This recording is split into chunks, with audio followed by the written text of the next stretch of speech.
Ayan, hello mga Inday! Good morning, good morning, good morning naman sa inyong lahat. May nag-PM sa akin, hindi siya this is about car, pag-purchase ng car pag nandito ka na sa Amerika. Meron siyang tinanong sa akin, kailangan po ba, ano to? Ano ko? Kailangan po ba talagang mag-purchase ng car at matutong mag-drive pag nandito ka na sa Amerika? Um, ang sagot ko, yes or no na ngayon. Especially kung hindi ka naman forever dito at gusto mo lang itry ang Amerika, you're single, na pupunta dito, walang anak, walang ganito-ganyan, tapos baklita ka, charis, joke lang yun. Okay, tapos after 5 or 6 years, kukunin mo lang yung citizenship mo or baka hindi ka rin interesado sa US passport at babalik ka rin ng Pinas after mo makapag-ipon. Ang sagot ko dyan is yes or no. Yes, kailangan mong, kung gusto mong kumuha ng sasakyan, pwede rin, sasabihin ko sa'yo yung expected na magiging gastos, especially kapag nag-yes ka. Okay? Kapag nag-yes ka sa pagkuha ng sasakyan. Okay? Ang magiging advantage mo talaga kapag meron kang sasakyan dito, mga Inday, is convenience. Convenience na anytime kung saan mo gustong pumunta, pwede kang pumunta. Ang disadvantage lang, mga Inday, ay nagbabayad ka ng mortgage buwan-buwan, nagbabayad ka ng insurance din buwan-buwan, yung car insurance, tapos mag-a-adjust ka pa ng sobra-sobra. Napaka-stressful mag-drive, lalo na kapag first time mong mag-drive dito sa Amerika. So, pandagdag stress din yon. So, yun yung mga disadvantages. Yung advantages naman, anytime, kung saan mo gustong pumunta, makakapunta ka. Okay? So, eto yung mga gastos, mga Inday. Kunyari, for example, $30,000 brand new yung kukunin mo. For example, ang pinaka-maximum na or minimum na payment mo ng car every paycheck is 300. So, 300 plus 300, isang buwan 600. Kunyari, yung insurance mo is 150. So, mababa na or minimum na binabayad mo every month ay $750. Hindi mo naman pwedeng sabihin, mga Inday, na yes, nagbabayad nga ako ng $750, pero sa katagalan, after 6 years, ang car ay mapapasa akin na. Well, that is true. 'Di ba? That is true. Mapapasayo na yung car after 5 or 6 years ng pagbabayad mo sa bangko. Ang tanong, kung single ka, kung family, kailangan mo talagang kumuha ng sasakyan for sure. Kasi mas makakatipid ka doon. Ang tanong, after 5 to 6 years or 7 years na sa iyo na yung sasakyan, yung $30,000 na sasakyan mo, magkano na lang in the future after 5 to 6 years or 7 years? Sa tingin mo, may halaga pa yon? Charis, may halaga naman siguro. Maybe $10,000, maybe $9,000. Kasi nga, mababa na yung presyo nun. Kasi nga, old model na eh. Kunyari, 2020, 2023 model yung kinuha mo.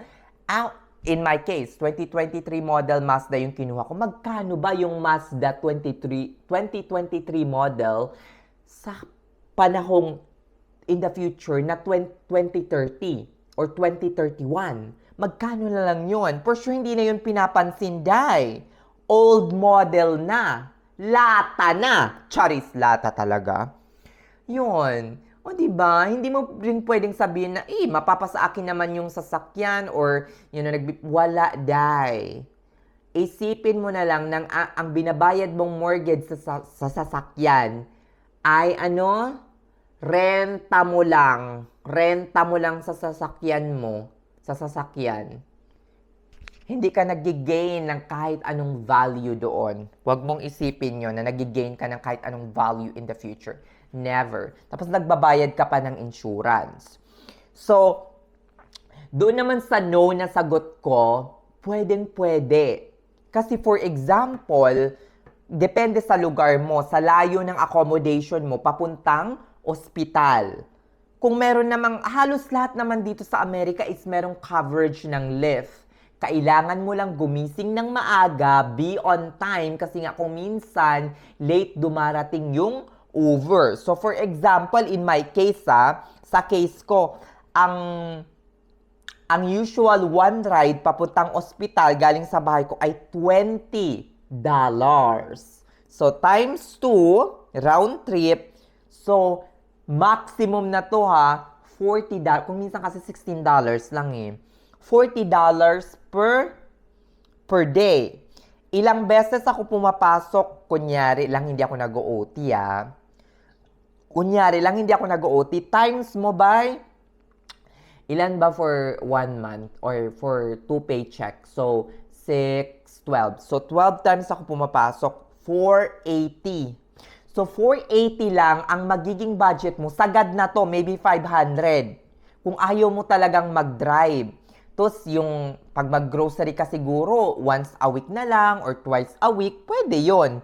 So, itong 480 na to, okay na to. Or 500 mo na budget per month, okay na to. Kapag nag-override ka, ganyan-ganyan, di mo pa poproblemahin yung pagdadrive, di mo pa poproblemahin yung insurance, at kung ano-ano pa day. Every year, magpapa-change oil ka, or ang dami mong poproblemahin. After 3 to 5 years, poproblemahin mo yung tires, yung kung ano-ano pa, maraming gastos. Promise.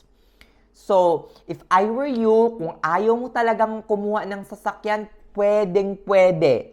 Pwedeng-pwede kang pumunta ng Amerika. Lalo na, eto, nasa province style.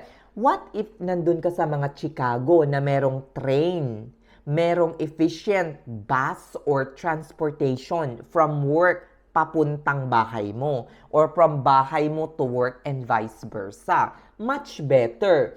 So kung ayaw mo talagang kumuha ng sasakyan, beshi, dapat doon ka sa mga bigger cities na meron talagang efficient public transportation. 'Di ba? So pwedeng-pwede. Hindi naman kailangan na pag nag-Amerika ka is dapat may sasakyan ka. 'Di ba? Ako nga pinag-iisipan ko ngayon na ibenta yung sasakyan or i-surrender na lang sa bangko and then lumipat ng ibang state na may efficient public transportation. 'Di ba? Pero okay naman yung driving ko, 'di ba? Okay na ang lola nyo. Nakaka-adjust na. New skills din. Pasalamat din ako na nagkaroon ako ng sasakyan kasi nga nagkaroon ako ng bagong skills which is yung pagdadrive na never ko talagang in-expect na matututunan ko. Thanks God. Salamat. 'Di ba? So, it's up to you kung kukuha ka ng sasakyan or hindi. Meron nga dito much cheaper na nag-o-offer ng kontrata. Yung mga kakilala mo o kaya yung mga part ng company ninyo na driver, nag-o-offer sa amin sa Catering Health Network, yung mga Catering Health Network driver, nag-o-offer sila ng driver na kontrata. I mean, driving service na kontrata per month. Kunyari, magbabayad ka ng $350 per month or $400 per month, ganito, ganyan ang service. O diba, much cheaper kesa sa mag-Uber ka.